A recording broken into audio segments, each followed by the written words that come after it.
Dear students, good morning. Myself Vishnu S. Nair, Assistant Professor, Mechanical Engineering Department, SNIT Adur. Today we are going to discuss the topic aggregate planning in a supply chain. And it is in module 3 of Supply Chain and Logistics Management in S7 Mechanical Engineering. So what is aggregate planning? What do you mean by the word meaning aggregate? So aggregate planning എന്ന് പറഞ്ഞാൽ എന്താണ്, aggregate എന്നുള്ളതിൻ്റെ word meaning എന്താണ് എന്നുള്ളതാണ് ആദ്യം നമുക്ക് നോക്കാനായിട്ടുള്ളത്. Aggregate എന്ന് പറഞ്ഞു കഴിഞ്ഞാൽ മൊത്തത്തിൽ എന്നാണ് അതിൻ്റെ മലയാളത്തിലുള്ള ഒരു വേർഡ് മീനിങ് വരുന്നത്. സോ അഗ്രിഗേറ്റ് പ്ലാനിങ് എന്ന് പറയുമ്പോഴത്തേക്കും ഒരു കമ്പനിയെ സംബന്ധിച്ച് അതിൻ്റെ ഡിപ്പാർട്ട്മെൻറ്റ്സ് പല ഡിപ്പാർട്ട്മെൻറ്റ്സ് ഉണ്ടാകും. ആ ഡിപ്പാർട്ട്മെൻറ്റ്സ് എല്ലാവരും ചേർന്നിട്ടുള്ള ഒരു പ്ലാനിങ് സ്ട്രാറ്റജി, അത് ടോട്ടലായിട്ടുള്ളൊരു പ്ലാനിങ് സ്ട്രാറ്റജി. എന്തിനു വേണ്ടിയിട്ടാണ്? നമ്മൾ കഴിഞ്ഞ ഫോർകാസ്റ്റിംഗ് ചെയ്ത് വച്ചിട്ടുള്ള നമ്മുടെ ഡിമാൻഡ് വാല്യൂ, ഫോർകാസ്റ്റഡ് ഡിമാൻഡ് നമുക്ക് എങ്ങനെ അച്ചീവ് ചെയ്യാൻ പറ്റും, അതിന് വേണ്ടിയിട്ട് നമ്മൾ എന്തൊക്കെയാണ് പ്ലാൻ ചെയ്യേണ്ടത്, എന്തൊക്കെയാണ് നമ്മൾ സ്റ്റെപ്സ് എടുക്കേണ്ടത്, നമുക്ക് ഓവറോൾ പ്രോഫിറ്റ് കൂട്ടാൻ വേണ്ടിയിട്ട് എന്തൊക്കെയാണ് ചെയ്യേണ്ടത് എന്നുള്ളതിനെക്കുറിച്ചുള്ള പ്ലാനിങ് ചെയ്യുന്നത് ഓപ്പറേഷൻസ് ഡിപ്പാർട്ട്മെൻറ്റാണ്. ആ ഒരു പ്ലാനിങ്ങിനെയാണ് നമ്മൾ ടോട്ടലായിട്ടുള്ള അഗ്രിഗേറ്റ് പ്ലാനിങ് എന്ന് പറയുന്നത്. സോ ഈ പറഞ്ഞ അഗ്രിഗേറ്റ് പ്ലാനിങ് ചെയ്യുന്നതെന്ന് പറഞ്ഞു കഴിഞ്ഞാൽ ഡിമാൻഡ് നമ്മൾ എക്സാക്റ്റ് ആയിട്ടുള്ള ഡിമാൻഡ് ഫോർകാസ്റ്റ് ചെയ്ത് വച്ചിട്ടുണ്ടാകും. ഫോർകാസ്റ്റഡ് ഡിമാൻഡ് നമുക്ക് മീറ്റ് ചെയ്യണം. ആ ഫോർകാസ്റ്റഡ് ഡിമാൻഡ് മീറ്റ് ചെയ്തുകൊണ്ട് നമ്മുടെ പ്രോഫിറ്റിനെ മാക്സിമൈസ് ചെയ്യാൻ വേണ്ടിയിട്ട്, ആ ഒരു കമ്പനിയുടെ പ്രോഫിറ്റിനെ മാക്സിമൈസ് ചെയ്യാൻ വേണ്ടിയിട്ടാണ് ഈ ഒരു അഗ്രിഗേറ്റ് പ്ലാനിങ് എന്നുള്ളൊരു സ്റ്റെപ്പ് ചെയ്യുന്നത്. സോ ഇത് നമ്മൾ കഴിഞ്ഞ മോഡ്യൂൾ നമ്മൾ പഠിച്ചപ്പോൾ പറഞ്ഞായിരുന്നു. നമ്മളൊരു കമ്പനിയുടെ പേഴ്സ്പെക്റ്റീവിലാണ് നമ്മളിവിടെ തിങ്ക് ചെയ്യുന്നത്. സോ കമ്പനി എന്താണ് ചെയ്യുന്നത്? ഒരു മാനുഫാക്ചറിങ് കമ്പനി എന്നുള്ള രീതിയിൽ അവർ അടുത്ത വരുംകാല വർഷങ്ങളിലേക്കുള്ള ഡിമാൻഡ് എത്രയാണ് എന്നുള്ളത് അവർ ഫോർകാസ്റ്റ് ചെയ്ത് വച്ചിട്ടുണ്ട്. സോ അടുത്ത ഫോർകാസ്റ്റ് ചെയ്ത വാല്യൂയിലേക്ക് നമുക്ക് എങ്ങനെ എത്തിച്ചേരാൻ പറ്റും, നമുക്കത് എങ്ങനെ മീറ്റ് ചെയ്യാൻ പറ്റും, ആ മീറ്റ് ചെയ്യാനായിട്ട് ആവശ്യമായിട്ടുള്ള സ്റ്റെപ്സ് എന്തൊക്കെയാണ്, അതാണ് ഈ പറഞ്ഞ അഗ്രിഗേറ്റ് പ്ലാനിങ് എന്നുള്ള ലെവലിൽ നമ്മൾ കമ്പനിയിൽ ഇംപ്ലിമെൻറ്റ് ചെയ്യുന്നത്. സോ അവിടെ നമുക്ക് അഗ്രിഗേറ്റ് പ്ലാനിങ് ചെയ്യുമ്പോഴത്തേക്കും നമുക്ക് മനസ്സിലാക്കാൻ പറ്റും എന്തൊക്കെയാണ് ബോട്ടിൽ നെക്സ് വരുന്നത്, എവിടെയൊക്കെയാണ് പ്രോബ്ലംസ് ഉണ്ടാകുന്നത്, നമുക്ക് എവിടെയൊക്കെയാണ് ഈ പറഞ്ഞ ബോട്ടിൽ നെക്സ് ഉണ്ടാകുന്നത് എന്നുള്ളത് നമുക്ക് വ്യക്തമായിട്ട് മനസ്സിലാക്കാൻ പറ്റും. സോ അങ്ങനെ മനസ്സിലാക്കിയാൽ മാത്രമേ ഉള്ളൂ ആ പ്രശ്നങ്ങളെല്ലാം നമുക്ക് ഓവർകം ചെയ്തുകൊണ്ട് നമുക്ക് നമ്മൾ ഫോർകാസ്റ്റ് ചെയ്ത് വച്ചിരുന്ന ആ ഒരു പർട്ടിക്കുലർ ഡിമാൻഡ് എത്രയാണോ അത്രയും നമുക്ക് പ്രൊഡക്ഷൻ ചെയ്യാനായിട്ട് പറ്റുള്ളൂ. സോ അങ്ങനെയാണ് ആ പ്രൊഡക്ഷൻ ചെയ്താൽ, അത്രയും പ്രൊഡക്ഷൻ ചെയ്താൽ മാത്രമേ ഉള്ളൂ അത് അത്രയും സെയിൽസ് ചെയ്ത് ആ സെയിൽസിനുള്ള സ്ട്രാറ്റജി എല്ലാം പ്ലാൻ ചെയ്ത് നമുക്കത് സെയിൽ ചെയ്ത് നമുക്ക് പ്രോഫിറ്റ് ഏൺ ചെയ്യാനായിട്ട് പറ്റത്തുള്ളൂ. സോ അഗ്രിഗേറ്റ് പ്ലാനിങ് എന്ന് പറയുന്നത്, aggregate planning is a process by which a company determines planned levels of capacity, production, subcontracting, inventory stockouts and even pricing over a specified time horizon. So ഈ ഒരു aggregate planning എന്ന് പറഞ്ഞു കഴിഞ്ഞാൽ ഒരു intermediate level of planning ആണ്. That means ഈ ഒരു planning സ്ട്രാറ്റജിയിൽ നമ്മൾ ചെയ്യുന്നതെന്ന് പറഞ്ഞു കഴിഞ്ഞാൽ മാക്സിമം ഒരു 3 months to 3 years അല്ലെങ്കിൽ ഒരു 18 months എന്നുള്ള ടൈം ഗ്യാപ്പിലേക്ക് വേണ്ട ഒരു പ്ലാനിങ് ആണ് ചെയ്യുന്നത്. It is not meant for a planning for a long period of time, that is 5 years 6 years അങ്ങനെ ഒരു ടൈം പീരീഡിലേക്കല്ല ഇത് പ്ലാൻ ചെയ്യുന്നത്. ഇത് നമ്മൾ മാക്സിമം പ്ലാൻ ചെയ്യുന്നത് ഒരു 3 വർഷത്തെ സ്ട്രാറ്റജി എന്നുള്ള ലെവലിലാണ്. അല്ല മാക്സിമം കോമൺ ആയിട്ട് നമ്മൾ 1 വർഷം എന്നുള്ള രീതിയിലാണ് ഈ ഒരു അഗ്രിഗേറ്റ് പ്ലാനിങ് ചെയ്യുന്നത്. ദാറ്റ് മീൻസ് അടുത്ത 1 വർഷത്തേക്ക് നമ്മുടെ ഡിമാൻഡ് ഇത്രയാണെന്നുള്ളത് നമ്മൾ മനസ്സിലാക്കി കഴിഞ്ഞു. ആ മനസ്സിലാക്കിയ ഡിമാൻഡ് നമുക്ക് എങ്ങനെ അച്ചീവ് ചെയ്യാൻ പറ്റും എന്നുള്ളതാണ് നമ്മൾ ഈ ഒരു അഗ്രിഗേറ്റ് പ്ലാനിങ് സ്ട്രാറ്റജിയിൽ നമ്മൾ അവിടെ ചെയ്യുന്നത്. So the goal of aggregate planning is to build a plan that satisfies the demand while maximizing the profit. നമ്മൾ എത്രയാണ് ഡിമാൻഡ് ഉണ്ടാവാൻ പോകുന്നത് എന്നുള്ളത് നമ്മൾ ഫോർകാസ്റ്റ് ചെയ്ത് വെച്ചു. ആ ഒരു ഡിമാൻഡ് നമുക്ക് എക്സാക്റ്റ് ആയിട്ട് മീറ്റ് ചെയ്യണം.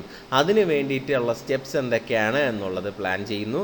അതുവഴി നമ്മളുടെ പ്രോഫിറ്റ് എത്രയാണ് കിട്ടാനായിട്ട്, പ്രോഫിറ്റ് മാക്സിമൈസ് ചെയ്തുകൊണ്ട് നമുക്കത് ഏൺ ചെയ്യണം. അതിനാണ് ഇതിൻ്റെ ഗോൾ എന്ന് പറയുന്നത്, ഈ അഗ്രിഗേറ്റ് പ്ലാനിങ്ങിൻ്റെ ഗോൾ എന്ന് പറയുന്നത്. So as the aggregate planning, as the name suggests, it solves the problem involving aggregate decisions rather than stock keeping unit that is SKU level decisions. So ഈ ഒരു പ്ലാനിങ് ചെയ്യുന്നത് കൊണ്ട് തന്നെ നമുക്ക് എത്രത്തോളം സ്റ്റോക്ക് മെയിൻറ്റെയിൻ ചെയ്യണം, എത്രത്തോളം ഇൻവെൻട്രി മെയിൻറ്റെയിൻ ചെയ്യണം, എത്രത്തോളം നമ്മൾ വർക്കേഴ്സിനെ മെയിൻറ്റെയിൻ ചെയ്യണം, എത്രത്തോളം അങ്ങനെയുള്ള കാര്യങ്ങളെല്ലാമാണ് നമ്മൾ പ്ലാൻ ചെയ്യുന്നത്. സോ ഇതിൻ്റെ ഒരു എക്സാമ്പിൾ അവർ പറയുന്നതെന്ന് പറഞ്ഞു കഴിഞ്ഞാൽ, aggregate planning determines the total production level in a plant for a given month, but it does so without determining the quality of which individual SKU that will be produced, and this level of detail makes the aggregate planning useful tool for thinking about decisions with an intermediate time frame of between roughly 3 to 18 months. So ഇവിടെ എന്ന് പറഞ്ഞു കഴിഞ്ഞാൽ നമ്മുടെ ഒരു example പറയാം. നമുക്കിപ്പോൾ ഒരു കമ്പനിയുടെ അടുത്ത ഒരു വർഷത്തേക്കുള്ള ഡിമാൻഡ് നമുക്ക് അറിയാം, ഫോർകാസ്റ്റ് ചെയ്ത് നമ്മൾ വെച്ചിട്ടുണ്ട്. സപ്പോസ് അതിൻ്റെ വാല്യൂസ് വരുന്നതെന്ന് പറഞ്ഞു കഴിഞ്ഞാൽ ജനുവരിയിൽ ഒരു 2000, ഫെബ്രുവരിയിൽ ഒരു 2500, മാർച്ചിൽ വരുമ്പോൾ വീണ്ടും 2000, മെയ്യിൽ 1500, ജൂണിൽ 1500, ജൂലൈയിൽ 2000, ഓഗസ്റ്റിൽ 3000, സെപ്റ്റംബറിൽ 2800, ഒക്ടോബറിൽ 1500, നവംബറിൽ 2000 ആൻഡ് ഒരു ഡിസംബറിൽ അഗെയിൻ ഒരു 1000 എന്നുള്ളത്. സോ ഇതിൻ്റെ എല്ലാത്തിൻ്റെയും കൂടെ ഓൾ ടുഗദർ ഒരു സമ്മെന്ന് പറയുന്നതാണ് നമുക്ക് ആ ഒരു വർഷത്തേക്കുള്ള ഫോർകാസ്റ്റഡ് ഡിമാൻഡ്, ഒരു വർഷത്തേക്കുള്ള ഫോർകാസ്റ്റ്. ഇതിനെ നമ്മൾ സ്പ്ലിറ്റ് അപ്പ് ചെയ്ത് ടൈം ഫ്രെയിം ഒരു മാസം എന്നുള്ള രീതിയിൽ നമ്മൾ എടുത്തിട്ടുണ്ട്. ഓക്കെ, സോ അങ്ങനെ നോക്കിയപ്പോഴത്തേക്കും നമുക്ക് എക്സാക്റ്റ് ആയിട്ട് ഓരോ മാസവും എത്രത്തോളം ഡിമാൻഡ് ഉണ്ടാകും എന്നുള്ളത് മനസ്സിലാക്കാൻ പറ്റി. അതുവഴി നമ്മൾ എന്താ ചെയ്യുന്നത്, നമുക്ക് അതിൻ്റെ ഒരു സ്പ്ലിറ്റപ്പ് ഉണ്ടാക്കി അതുവഴി നമുക്ക് മനസ്സിലായി ഈ ഡിമാൻഡ് എന്ന് പറയുന്നത് ഫ്ലക്ച്വേറ്റിംഗ് ആണ്, ഒരിക്കലും കോൺസ്റ്റൻ്റ് ആയിട്ടുള്ളൊരു വാല്യൂ അല്ല. സോ ഇങ്ങനെ ഉള്ള ഒരു ഫ്ലക്ച്വേറ്റിംഗ് ഡിമാൻഡ് നമുക്ക് എങ്ങനെ മീറ്റ് ചെയ്യാൻ പറ്റും? സോ നമ്മുടെ പ്ലാന്റിൻ്റെ കപ്പാസിറ്റി എത്രയാണെന്നുള്ളത് നമുക്കറിയണം. അതറിയണമെന്നുണ്ടെങ്കിൽ ഈ പ്ലാന്റിൻ്റെ കപ്പാസിറ്റി എത്രയാണ്, നമുക്ക് എത്രത്തോളം പ്രൊഡ്യൂസ് ചെയ്യാൻ പറ്റും, എത്ര യൂണിറ്റ് പ്രൊഡ്യൂസ് ചെയ്യാൻ പറ്റും എന്നുള്ളത് അറിയണമെന്നുണ്ടെങ്കിൽ ആ പ്ലാന്റ് ഒരു ദിവസം എത്ര മണിക്കൂർ വർക്ക് ചെയ്യും, എത്ര സ്റ്റാഫ് അവിടെ വർക്ക് ചെയ്യുന്നു, ഒരു യൂണിറ്റ് പ്രൊഡക്ഷൻ ചെയ്യാനായിട്ട് എത്രത്തോളം ടൈമാണ് എടുക്കുന്നത് എന്നുള്ള കാര്യങ്ങളെല്ലാം കൃത്യമായിട്ട് അറിഞ്ഞാൽ മാത്രമേ ഉള്ളൂ ഒരു മാസം നമ്മുടെ യൂണിറ്റ് എത്ര പ്രൊഡ്യൂസ് ചെയ്യാൻ പറ്റും, റേറ്റ് ഓഫ് പ്രൊഡക്ഷൻ എത്രയാണ് എന്നുള്ളത് നമുക്ക് അവിടെ കാൽക്കുലേറ്റ് ചെയ്യാനായിട്ട് പറ്റത്തുള്ളൂ. സോ അതിനുവേണ്ടി സപ്പോസ് ഈ ഒരു പ്ലാന്റ് വർക്ക് ചെയ്യുന്നത് ഒരു 15 hours വെച്ച് വർക്ക് ചെയ്യുന്നുണ്ട് ഒരു ദിവസം, ആൻഡ് 50 വർക്കേഴ്സ് അവിടെ ഉണ്ടെന്നിരിക്കട്ടെ. സോ ടോട്ടൽ വർക്കിംഗ് ടൈം എന്ന് പറയുന്നത് 15 × 50 എന്നുള്ള രീതിയിലാണ് എടുക്കുന്നത്. അതിൽ 10 മണിക്കൂറാണ് ഒരു യൂണിറ്റ് പ്രൊഡ്യൂസ് ചെയ്യാൻ എടുക്കുന്നതെന്നുണ്ടെങ്കിൽ നമുക്ക് ടോട്ടൽ ഔട്ട്പുട്ട് എന്ന് പറയുമ്പോഴത്തേക്ക് എങ്ങനെയായിരിക്കും, ഈ 15 × 50 / 10 എന്നുള്ള വാല്യൂ, അത് 75 എന്നുള്ളത് കിട്ടും. അപ്പോൾ ഒരു ദിവസത്തേക്ക് ഉള്ള എത്ര യൂണിറ്റ് പ്രൊഡ്യൂസ് ചെയ്യാൻ പറ്റും, 75 യൂണിറ്റാണ് നമ്മൾ പ്രൊഡ്യൂസ് ചെയ്യുന്നത്. അതായത് total working time, okay, total working time into number of workers divided by the time required for one work എന്നുള്ളത് നമുക്ക് ചെയ്യുമ്പോഴത്തേക്കും നമുക്ക് എന്താ കിട്ടുന്നത്, ഒരു ദിവസം ആ ഒരു പ്ലാന്റിൽ എത്ര യൂണിറ്റ് പ്രൊഡ്യൂസ് ചെയ്യും എന്നുള്ളത് നമുക്ക് കിട്ടുകയാണ്. അങ്ങനെയെന്നുണ്ടെങ്കിൽ സപ്പോസ് ഒരു പ്ലാന്റ് 28 ദിവസം വർക്ക് ചെയ്യുകയാണെങ്കിൽ ഈ പറഞ്ഞ ഒരു ദിവസം 75 യൂണിറ്റ് പ്രൊഡ്യൂസ് ചെയ്യുന്നു, ഒരു ദിവസം 75 യൂണിറ്റ് പ്രൊഡ്യൂസ് ചെയ്യുന്നു, 28 ദിവസം വർക്ക് ചെയ്യുന്നു. അങ്ങനെയാണെന്നുണ്ടെങ്കിൽ ഒരു മാസം അത് എത്രയാണ്, 2100 യൂണിറ്റ് അടുപ്പിച്ച് അതിന് പ്രൊഡക്ഷൻ ഉണ്ട്. സോ ഈ പറഞ്ഞ പ്ലാന്റിൻ്റെ ഡിമാൻഡാണ് നമ്മൾ പറയുന്നത്. ജനുവരിയിൽ 2100 ഉള്ളൂ, ഫെബ്രുവരിയിൽ 2500 വരുന്നുണ്ട്. സോ അങ്ങനെ വരുമ്പോഴത്തേക്കും നമ്മൾ എന്താ ചെയ്യേണ്ടത്, നമ്മൾ അതിൻ്റെ മുൻകൂട്ടിയുള്ള മാസങ്ങളിൽ അതനുസരിച്ച് നമ്മൾ പ്രൊഡക്ഷൻ കൊണ്ടുപോകണം. കാര്യം ഫെബ്രുവരിയിലെ ഡിമാൻഡ് ഈ പറഞ്ഞ 2500 ഫെബ്രുവരിയിൽ നമ്മൾ എങ്ങനെ വർക്ക് ചെയ്താലും നമുക്ക് ഈ 2100 പ്രൊഡ്യൂസ് ചെയ്യാൻ പറ്റത്തുള്ളൂ. സോ അതിൻ്റെ മുന്നത്തെ മാസത്തെ ഡിമാൻഡ് എങ്ങനെയാണെന്നുള്ളത് നോക്കണം. അത് നോക്കിക്കുമ്പോൾ അത്രയില്ല. സോ മാക്സിമം പ്രൊഡക്ഷൻ നമ്മൾ അവിടെ ചെയ്യണം. എന്നാൽ മാത്രമേ ഉള്ളൂ ഈ പറഞ്ഞ ഫെബ്രുവരിയിലെ ഡിമാൻഡായ 2500 നമുക്ക് അവിടെ മീറ്റ് ചെയ്യാനായിട്ട് പറ്റത്തുള്ളൂ. ഓക്കെ, സോ ആ ഒരു രീതിയിൽ ഇതിൻ്റെ പ്ലാനിങ് സ്ട്രാറ്റജീസ് കൊണ്ടുപോകണം ഈ അഗ്രിഗേറ്റ് പ്ലാനിങ് ലെവലിൽ. എന്നാൽ മാത്രമേ ഉള്ളൂ നമുക്ക് ആ ഒരു ടോട്ടൽ ഒരു വർഷത്തെ ഫുൾ യൂണിറ്റ് എത്രയാണ് എന്നുള്ളത് മനസ്സിലാക്കി അത് നമുക്ക് എക്സാക്റ്റ് ആയിട്ട് മീറ്റ് ചെയ്യാൻ പറ്റുമോ ഇല്ലയോ എന്നുള്ളത് നമുക്ക് അവിടെ കാൽക്കുലേറ്റ് ചെയ്തെടുക്കാം. പറ്റില്ല എന്നുള്ളൊരു സിറ്റുവേഷൻ വരികയാണെന്നുണ്ടെങ്കിൽ എന്താ ചെയ്യേണ്ടത്, നമ്മൾ ഒന്നുകിൽ വർക്കിംഗ് ടൈം കൂട്ടണം. അങ്ങനെയുള്ള എന്താണ് നമുക്ക് അവിടെ ബോട്ടിലിനൊക്കെ എന്താണ് നമുക്കത് മീറ്റ് ചെയ്യാൻ പറ്റില്ല എന്ന് കണ്ടു കഴിഞ്ഞാൽ അവിടെയുള്ള സൊല്യൂഷൻസ് നമുക്ക് അവിടെ ഇംപ്ലിമെൻറ്റ് ചെയ്യണമെന്നുണ്ടെങ്കിൽ ഈ പറഞ്ഞ അഗ്രിഗേറ്റ് പ്ലാനിങ്ങിൽ ചെയ്യാനായിട്ട് പറ്റത്തുള്ളൂ. സോ ഈ ഒരു അഗ്രിഗേറ്റ് പ്ലാനിങ്ങിൽ എന്താണ് ചെയ്യുന്നത്? ഇത് എല്ലാ ലെവലിൽ നിന്നുമുള്ള ഇൻപുട്സിനെ കളക്ട് ചെയ്തുകൊണ്ട് നമുക്ക് ഉണ്ടാവുന്ന പ്രശ്നങ്ങൾ എന്തൊക്കെയാണെന്ന് മനസ്സിലാക്കി അതിനെ ഓവർകം ചെയ്യാനുള്ള സ്റ്റെപ്പ് എന്തൊക്കെയാണെന്നാണ്. സോ ഇതിനെ നമുക്ക് ചുരുക്കി പറഞ്ഞു കഴിഞ്ഞാൽ the aggregate plan serves as A board blue print for the operations and establishes the parameters within which the short term production and distribution decisions are made. So ഈ ഒരു planning സ്ട്രാറ്റജീനെ base ചെയ്തിട്ടാണ് നമ്മുടെ ഓരോ ഡിസിഷൻസ് നമ്മളവിടെ തീരുമാനിക്കുന്നത്. So ഇതെന്ന് പറഞ്ഞു കഴിഞ്ഞാൽ ഞാൻ നേരത്തെ പറഞ്ഞ യൂഷ്വലി ഒരു ടൈം ഹൊറൈസൺ എന്ന് പറയുന്നത് അല്ലെങ്കിൽ ഒരു ടൈം പീരീഡ് എന്ന് പറയുന്നത് 3 to 18 months ആണ് നമ്മൾ മാക്സിമം ഈ ഒരു അഗ്രിഗേറ്റ് പ്ലാനിങ്ങിൻ്റെ ടൈം പീരീഡായിട്ട് നമ്മൾ സെറ്റ് ചെയ്യുന്നത്. സോ അതിന് ആ ഒരു ടൈം പീരീഡിനെ തന്നെ അവരുടെ ഡെയിലി പ്രോസസ്സിനനുസരിച്ച് അവർ ആ ഒരു ടൈം പീരീഡിനെ സ്പ്ലിറ്റ് അപ്പ് ചെയ്യും. മേ ബി അത് വീക്ക്ലി അല്ലെങ്കിൽ മന്ത്സ് അല്ലെങ്കിൽ ക്വാർട്ടേഴ്സ് എന്നുള്ള ബേസിസിൽ. സോ അല്ലെങ്കിൽ ആ ഒരു രീതിയിലാണ് നമുക്ക് ആ ഒരു സർട്ടൺ മന്തിലേക്കോ അല്ലെങ്കിൽ ആ ഒരു ക്വാർട്ടറിലേക്കോ ഉള്ള ഡിമാൻഡ് എത്രയെന്നുള്ള മനസ്സിലാക്കി അത് നമുക്ക് മീറ്റ് ചെയ്യാൻ പറ്റുമോ ഇല്ലയോ. ടോട്ടൽ ടൈം പീരീഡിനെ തന്നെ എഗെയിൻ സ്പ്ലിറ്റപ്പ് ചെയ്യുന്ന വീക്ക്ലി മന്ത്ലി അല്ലെങ്കിൽ ക്വാർട്ടർലി ബേസിസിൽ സ്പ്ലിറ്റ് ചെയ്തുകൊണ്ടാണ് നമുക്ക് ഈ പറഞ്ഞ ഡിമാൻഡ് അച്ചീവ് ചെയ്യാൻ പറ്റുമോ അല്ലയോ എന്നുള്ളത് നമ്മൾ ഇവിടെ ചെയ്യുന്നത്. സോ ഈ പറഞ്ഞ ബാക്കിയുള്ള ഡിപ്പാർട്ട്മെൻറ്റ്സിൽ നിന്നും ബാക്കിയുള്ള എല്ലാ ഡിപ്പാർട്ട്മെൻറ്റ്സിൽ നിന്നും ഉള്ളൊരു ഇൻഫർമേഷൻ ഗ്യാദർ ചെയ്തുകൊണ്ടാണ് നമ്മൾ എന്തൊക്കെ ഓൾട്രേഷൻസ് ആണ് നമുക്ക് വരുത്തേണ്ടത് എന്നുള്ളത് നമ്മളിവിടെ പ്ലാൻ ചെയ്യുന്നത്. സോ ഒരു അഗ്രിഗേറ്റ് പ്ലാനർ എന്നുള്ള പ്ലാനിങ് ചെയ്യുന്ന ഒരു മാനേജർ എന്നുള്ള രീതിയിൽ അവർ എന്തൊക്കെ പാരാമീറ്റേഴ്സാണ് ആ ഒരു സർട്ടൺ ടൈം പീരീഡിൽ ചെക്ക് ചെയ്യേണ്ടത്? First of all production rate check ചെയ്യണം. ഈ പ്രൊഡക്ഷൻ റേറ്റ് എന്ന് പറഞ്ഞു കഴിഞ്ഞാൽ the number of units to be completed per unit time. അതായത് ഞാൻ പറഞ്ഞു നേരത്തെ ഈ ഒരു ടോട്ടൽ ടൈം ഹൊറൈസണിനെ അല്ലെങ്കിൽ ടൈം പീരീഡിനെ നമ്മൾ അതിൻ്റെ സ്പ്ലിറ്റപ്പ് എടുത്ത് വെച്ചിട്ടുണ്ട്. വീക്ക്ലി, മന്ത്ലി അല്ലെങ്കിൽ ക്വാർട്ടർലി. നമുക്ക് ആ വീക്ക്ലി ഉള്ള ടാർഗറ്റ് എത്രയാണ് അല്ലെങ്കിൽ മന്ത്ലി വരുന്ന ടാർഗറ്റാണ്, അതിനെ നമുക്ക് മീറ്റ് ചെയ്യാൻ പറ്റുമോ? നമ്മുടെ കറൻറ്റ് വീക്ക്ലി പ്രൊഡക്ഷൻ എത്രയാണ് അല്ലെങ്കിൽ കറൻറ്റ് മന്ത്ലി പ്രൊഡക്ഷൻ എത്രയാണ് എന്നുള്ളതാണ് നമ്മൾ ഈ പ്രൊഡക്ഷൻ റേറ്റ് എന്നുള്ളത് കൊണ്ട് സൂചിപ്പിക്കുന്നത്. അത് എത്രയാണ് എന്നുള്ളത് മനസ്സിലാക്കിയാൽ മാത്രമേ ഉള്ളൂ നമുക്ക് നമ്മുടെ ടാർഗറ്റഡ് വാല്യൂ എത്രയാണ് എന്നുള്ളത് നമുക്ക് അച്ചീവ് ചെയ്യാൻ പറ്റുമോ ഇല്ലയോ എന്നുള്ളത് നമുക്ക് മനസ്സിലാക്കാൻ പറ്റുന്നത്. ആൻഡ് വർക്ക് ഫോഴ്സ് എന്ന് പറഞ്ഞു കഴിഞ്ഞാൽ the number of workers or units of capacity needed for the production, അതിനെയാണ് നമ്മൾ വർക്ക് ഫോഴ്സ് എന്ന് പറയുന്നത്. ആൻഡ് അടുത്ത ഒരു വരുന്നത് ഓവർ ടൈം. ഈ വർക്ക് ഫോഴ്സ് എത്രയാണ് എന്നുള്ളത് കാൽക്കുലേറ്റ് ചെയ്തു. ഈ വർക്ക് ഫോഴ്സ് എത്രയാണെന്നുള്ളത് കാൽക്കുലേറ്റ് ചെയ്താൽ മാത്രമേ ഉള്ളൂ നമുക്ക് എത്രത്തോളം യൂണിറ്റ്സ് അവിടെ പ്രൊഡ്യൂസ് ചെയ്യാൻ പറ്റുമെന്നുള്ളത് മനസ്സിലാക്കാൻ പറ്റുന്നത്. സോ നമുക്ക് സപ്പോസ് ഒരു 1000 യൂണിറ്റാണ് നമുക്ക് മാസം പ്രൊഡ്യൂസ് ചെയ്യേണ്ടി വരുന്നത്. ഡിമാൻഡ് 1000 ആണ്. നമ്മുടെ വർക്ക് ഫോഴ്സ് എന്ന് പറയുന്നത് അനുസരിച്ച് നമുക്കൊരു 800 യൂണിറ്റ് അല്ലെങ്കിൽ 700 യൂണിറ്റ് പ്രൊഡ്യൂസ് ചെയ്യാൻ പറ്റുള്ളൂ. അങ്ങനെ വരുന്ന കണ്ടീഷനിൽ എന്ത് ചെയ്യണം? നമുക്ക് വേറെ വർക്ക് ഫോഴ്സിനെ ഹയർ ചെയ്യാനോ വേറെ ഒന്നും നിവൃത്തിയില്ല എന്നുണ്ടെങ്കിൽ നമ്മൾ അവരുടെ അടുത്ത് ഓവർ ടൈം ചെയ്യാനായിട്ട് പറയും. അങ്ങനെ വരുമ്പോഴും നമുക്ക് ഈ പറഞ്ഞ ടാർഗറ്റായ 1000 നമുക്ക് അച്ചീവ് ചെയ്യാൻ പറ്റും. സോ അങ്ങനെ ഈ ഒരു പ്ലാനിങ് ഉണ്ടെങ്കിൽ മാത്രമേ ഉള്ളൂ നമുക്ക് എത്രത്തോളം ഓവർ ടൈം കൊടുക്കണം, എത്ര സമയം കൊണ്ട് ഈ പറഞ്ഞ എത്ര സമയം ഓരോരുത്തർ ഓവർ ടൈം എടുക്കണം എന്നുള്ള കാര്യങ്ങളെല്ലാം പ്ലാൻ ചെയ്യണമെന്നുണ്ടെങ്കിൽ ഈ പറഞ്ഞ വർക്ക് ഫോഴ്സ് എത്രയാണ് എന്നുള്ളത്.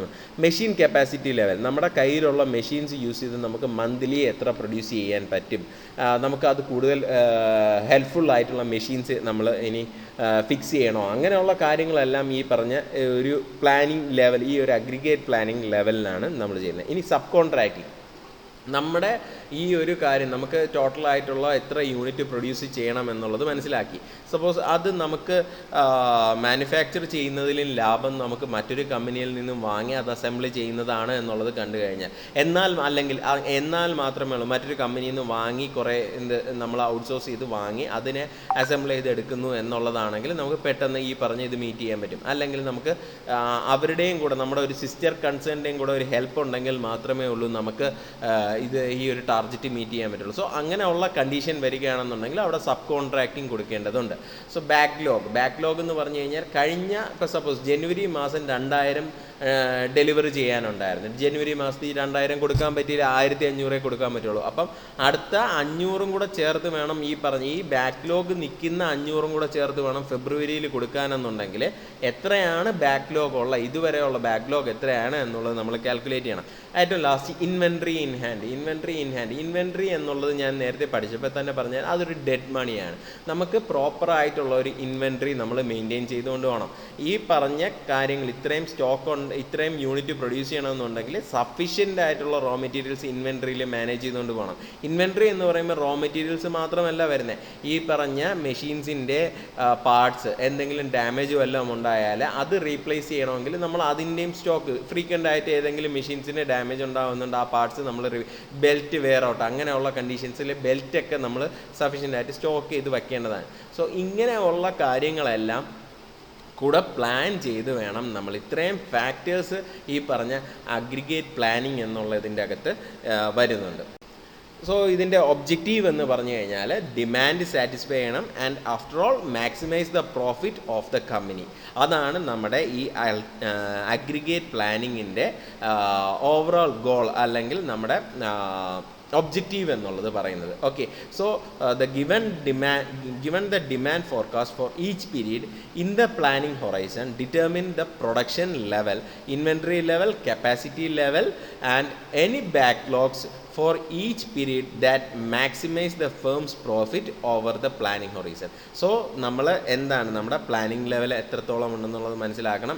പ്രൊഡക്ഷൻ ലെവൽ എത്രയാണെന്നുള്ള പ്ലാനിങ് ഹൊറൈസൺ, ആ ഒരു ടൈം പീരീഡിൽ നമ്മുടെ പ്രൊഡക്ഷൻ ലെവൽ എത്രയാണ്, ഇൻവെൻട്രി ലെവൽ എത്രയാണ്, നമ്മുടെ കപ്പാസിറ്റി ലെവൽ എത്രയാണ്, ഇതെല്ലാം മനസ്സിലാക്കി നമ്മുടെ ബാക്ക്ലോഗ് എത്രയാണ് എന്നുള്ളതെല്ലാം മനസ്സിലാക്കി നമ്മൾ എന്ത് ചെയ്യണം, ഫേമിൻ്റെ പ്രോഫിറ്റ് മാക്സിമൈസ് ചെയ്യാനായിട്ടുള്ള പ്ലാൻ വേണം അവിടെ ഇംപ്ലിമെൻറ്റ് ചെയ്യാനായിട്ട് ഈ അഗ്രിഗേറ്റ് പ്ലാൻ ചെയ്യുന്നത്.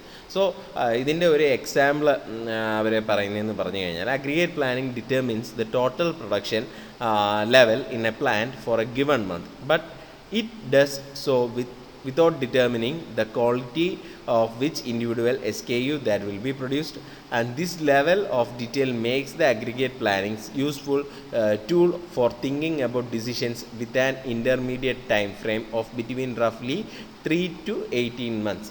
സോ ഇവിടെ എന്ന് പറഞ്ഞു കഴിഞ്ഞാൽ നമ്മുടെ ഒരു എക്സാമ്പിൾ പറയാം. നമുക്കിപ്പോൾ ഒരു കമ്പനിയുടെ അടുത്ത ഒരു വർഷത്തേക്കുള്ള ഡിമാൻഡ് നമുക്ക് അറിയാം, ഫോർകാസ്റ്റ് ചെയ്ത് നമ്മൾ വെച്ചിട്ടുണ്ട്. സപ്പോസ് അതിൻ്റെ വാല്യൂസ് വരുന്നതെന്ന് പറഞ്ഞു കഴിഞ്ഞാൽ ജനുവരിയിൽ ഒരു 2000, ഫെബ്രുവരിയിൽ ഒരു 2500, മാർച്ചിൽ വരുമ്പം വീണ്ടും 2000, മെയ്യിൽ 1500, ജൂണിൽ 1500, ജൂലൈയിൽ 2000, ഓഗസ്റ്റിൽ 3000, സെപ്റ്റംബറിൽ 2800, ഒക്ടോബറിൽ 1500, നവംബറിൽ 2000 ആൻഡ് ഒരു ഡിസംബറിൽ അഗെയിൻ ഒരു 1000 എന്നുള്ളത്. സോ ഇതിൻ്റെ എല്ലാത്തിൻ്റെയും കൂടെ ഓൾ ടുഗദർ ഒരു സമ്മെന്ന് പറയുന്നതാണ് നമുക്ക് ആ ഒരു വർഷത്തേക്കുള്ള ഫോർകാസ്റ്റഡ് ഡിമാൻഡ്, ഒരു വർഷത്തേക്കുള്ള ഫോർകാസ്റ്റ്. ഇതിനെ നമ്മൾ സ്പ്ലിറ്റപ്പ് ചെയ്ത് ടൈം ഫ്രെയിം ഒരു മാസം എന്നുള്ള രീതിയിൽ നമ്മൾ എടുത്തിട്ടുണ്ട്. ഓക്കെ, സോ അങ്ങനെ നോക്കിയപ്പോഴത്തേക്കും നമുക്ക് എക്സാക്റ്റ് ആയിട്ട് ഓരോ മാസവും എത്രത്തോളം ഡിമാൻഡ് ഉണ്ടാകും എന്നുള്ളത് മനസ്സിലാക്കാൻ പറ്റി. അതുവഴി നമ്മൾ എന്താ ചെയ്യുന്നത്, നമുക്ക് അതിൻ്റെ ഒരു സ്പ്ലിറ്റപ്പ് ഉണ്ടാക്കി അതുവഴി നമുക്ക് മനസ്സിലായി ഈ ഡിമാൻഡ് എന്ന് പറയുന്നത് ഫ്ലക്ച്വേറ്റിംഗ് ആണ്, ഒരിക്കലും കോൺസ്റ്റൻ്റ് ആയിട്ടുള്ളൊരു വാല്യൂ അല്ല. സോ ഇങ്ങനെ ഉള്ള ഒരു ഫ്ലക്ച്വേറ്റിംഗ് ഡിമാൻഡ് നമുക്ക് എങ്ങനെ മീറ്റ് ചെയ്യാൻ പറ്റും? സോ നമ്മുടെ പ്ലാന്റിൻ്റെ കപ്പാസിറ്റി എത്രയാണെന്നുള്ളത് നമുക്കറിയണം. അതറിയണമെന്നുണ്ടെങ്കിൽ ഈ പ്ലാന്റിൻ്റെ കപ്പാസിറ്റി എത്രയാണ്, നമുക്ക് എത്രത്തോളം പ്രൊഡ്യൂസ് ചെയ്യാൻ പറ്റും, എത്ര യൂണിറ്റ് പ്രൊഡ്യൂസ് ചെയ്യാൻ പറ്റും എന്നുള്ളത് അറിയണമെന്നുണ്ടെങ്കിൽ ആ പ്ലാന്റ് ഒരു ദിവസം എത്ര മണിക്കൂർ വർക്ക് ചെയ്യും, എത്ര സ്റ്റാഫ് അവിടെ വർക്ക് ചെയ്യുന്നു, ഒരു യൂണിറ്റ് പ്രൊഡക്ഷൻ ചെയ്യാനായിട്ട് എത്രത്തോളം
താങ്ക് യു ഓൾ.